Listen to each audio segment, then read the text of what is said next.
Assalamu alaikum, my dear student. How are you? Today I am here to discuss the solution of assignment number 4. Let us discuss. In assignment number 4, I gave two questions, and the question number 1 was draw the structure of the product of the following elimination reactions and explain the following that the kinetic of the reaction, stereochemistry of the reaction, and product formed via Zaitsev rule or the Hofmann rule. And these were the question means A, B, and C part of this question number 1. Now let's come and discuss one by one each reaction. The first reaction. In the first reaction, you can see it's basically definitely a cyclic alkyl halide, and yeah, it's a secondary alkyl halide, and we are using a very strong base, small base. What happened once we use this base?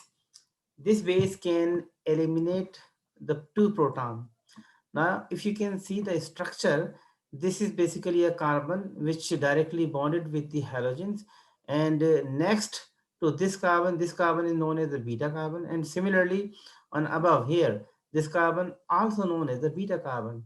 And hydrogen bonded with this beta carbon is known as the beta hydrogen. Now, there is a chance that this small base can remove these two proton and hence can give you the two product. All right. Let's say, for example, let's discuss the stereochemistry of the reaction first, then we will discuss the kinetic of the reaction in this question. As you can see, we can draw the cyclohexane in the chair form. It's a cyclohexane derivative actually. And once we draw the chair form of the cyclohexane, which is the most stable form, we can observe that there are two types of the bond, the axial bond and the equatorial bond. Axial bond are those which are basically perpendicular, three up and three down. And similarly, we have equatorial bond which are basically just parallel to the plane. Now, you can see in this transition state, this strong base, first I'm just removing this proton A. Of course, this is not the, this is hydrogen B we can say because it is bonded with the beta carbon. But just to make the differences between these two hydrogen, I'm just assigning them as HA and HB. Okay, uh, first we have the transition state. Initially this strong base removing this proton, and a new bond between this carbon and this carbon is being generated as a double bond, and ultimately this carbon halogen bond is being cleaved to ultimately give this tri substituted alkene. Okay, and similarly, once I'm showing here the removal of the proton B, then base can remove this proton B and generates the double bond via this transition state, which result in the removal of these halogens to give you this unsubstituted, or we can also di-substituted alkene. Okay, now this is the stereochemistry, and as you can see, the transition state, this reaction formed via one transition state. And we know that only elimination by molecular reaction has one transition state. So this is basically a reaction which is second order overall, because the rate depend on the concentration of the substrate as well as on the nucleophile or the strong base as well. Okay, now let's see that how the product formed via the Zaitsev rule or the Hofmann rule. Once you can see this strong base when eliminate this proton, and it is forming this trialkylated or tri-substituted alkene, which is the major product. And once this base remove this proton, it gives you the di-substituted alkene. And we know, and we have discussed already, that there are two type of the hydrogen. That's why we have the two type of the product as well. And once a small base is being used, the major product will be more highly substituted alkene.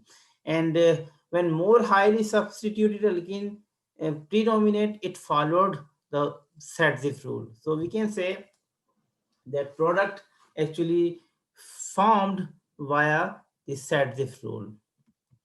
Let us see the question 1 part B.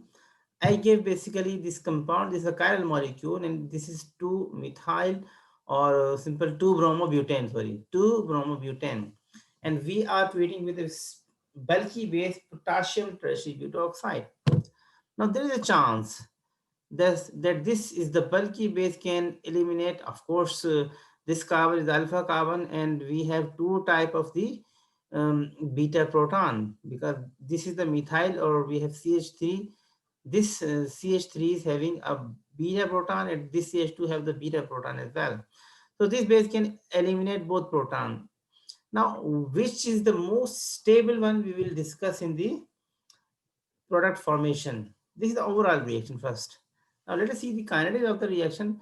As you can see, the secondary alkyl halide, because of steric hindrance in the substrate, will inhibit substitution rather than elimination.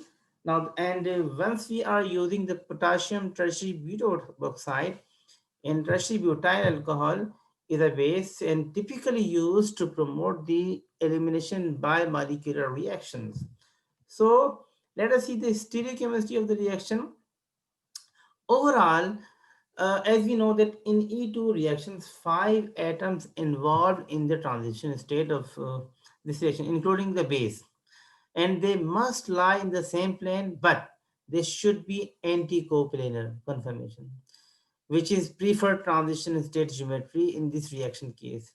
And the anti-coplanar transition state is the staggered one and therefore of lower energy, while the syn coplanar transition state is eclipsed. See, this is basically two type of the transition state. This is preferred transition state, which is basically anti-coplanar, and this is the staggered one. This bond in between the two bond, and there is no basically the steric hindrance, and you can see the attacking nucleophile or the base extracting the proton. This bond is shifting here and leaving group is departing. They are basically anti-coplanar. Of course, they are not in the plane. And similarly, if there is a syn coplanar, means all base and the leaving group are on the same plane, this transition state do not preferred by the E2 elimination. So this reaction actually followed the anti-coplanar transition state via E2. Now, how the product formed, let us see. We can write this 2-bromobutane like in this way as well. And once we use the bulky base, in case of the bulky base, this is basically the opposite way of formation of the product. The bulky base can easily remove this proton, as I can show you here, that this bulky base can easily remove the unhindered proton, and for this base, the bigger base, it's difficult to remove this proton. So in this case, the major product will be less substituted alkene, while the minor product will be the we can say the more substituted alkene, and this is also known as the Hofmann rule. So we can say that generally dehydrohalogenation carried out using a sterically hindered bulky base such as this potassium tertiary butoxide favor the less formation or the less substituted alkene, and hence this is the opposite of the Zaitsev rule, the product formed by the Hofmann rule. Let us see reaction C. This is an example of a tertiary, the 3-degree alkyl halide. And we are using a very strong and small base. And once we are using a tertiary alkyl halide with a strong base, there is a chance to form the product. If all methyl are same, then of course we have a single product. In this case, these two methyl are, of course, they have the similar one, and this is the basically a 5-member carbon chain. So chances are there that the elimination can be from this carbon, or elimination can be from this carbon as well. And that's why we have a two product as I'm shown here. And let us see the kinetics of the reaction. Once we are using tertiary alkyl halide and with a strong base like ether oxide ion, it is highly favored E2 reactions. and it's same stereochemistry for the E2 as we have discussed in the part B. It actually preferred the anti-coplanar transition state. So I'm not discussing in too much detail. Now let us see how the product formed. As I mentioned, there are two types of the proton which are present on the beta carbon. Ha and Hb, these are two different. Of course, these both proton are beta proton. Just to make the difference between them, I have given the name Ha and Hb. And once etho oxide remove this Ha, we have this minor one. And once this etho oxide will remove Hb, we have this major product or highly substituted product.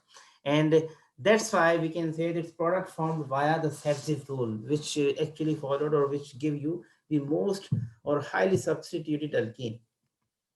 Okay.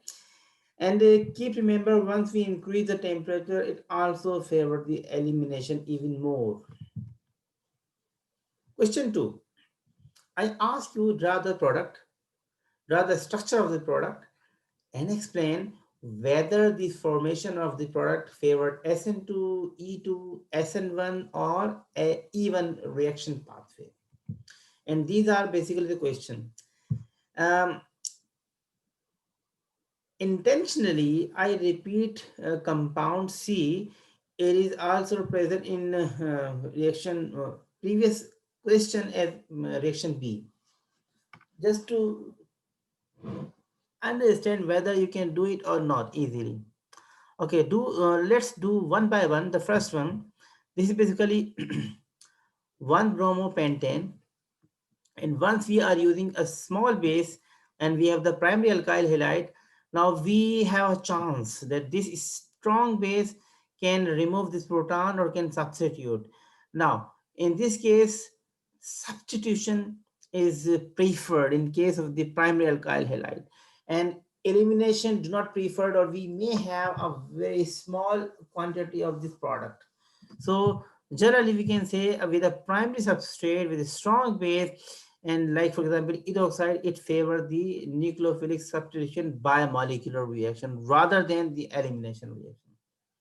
Question B, once we have the tertiary alkyl halide and with this strong small base, and in this case, of course, this compound contains two type of beta hydrogen Ha and Hb, and this strong base can eliminate this Ha and Hb to give you these two elimination product via E2 reaction mechanism pathway. And there is a chance as well that this strong base can substitute this halogen to give you this substituted product. While if we closely observe this reaction, that the major contribution or major formation of the product based on the elimination, while very minute quantity of the substitution product will be found by SN1 reaction, because this is the tertiary alkyl halide. Okay, we can say that this elimination bimolecular reaction predominant, while this substitution SN1, it's a minor one. And once we are using tertiary substrate with a strong base, it highly favor E2 reaction pathway. Let's see, once we have the secondary alkyl halide and we are using a bulky base, what happened in this case, we can write this 2-bromobutane like in this way as well, and this strong base can easily deprotonate this pink proton. As I mentioned, this is of course the beta proton, and this bulky base can remove this beta proton shaded with the blue color with slight difficulty. So the major contribution of the product will be once we have the or we can say the less substituted alkene, while most or the highly substituted alkene in this case will be not preferred. Okay, secondly substrate, and we once we are using the potassium tertiary butoxide in tertiary butyl alcohol, it is a basically a base typical used to promote E2 reactions, and it basically favored and rather than substitution reaction. That's all for the assignment number 4.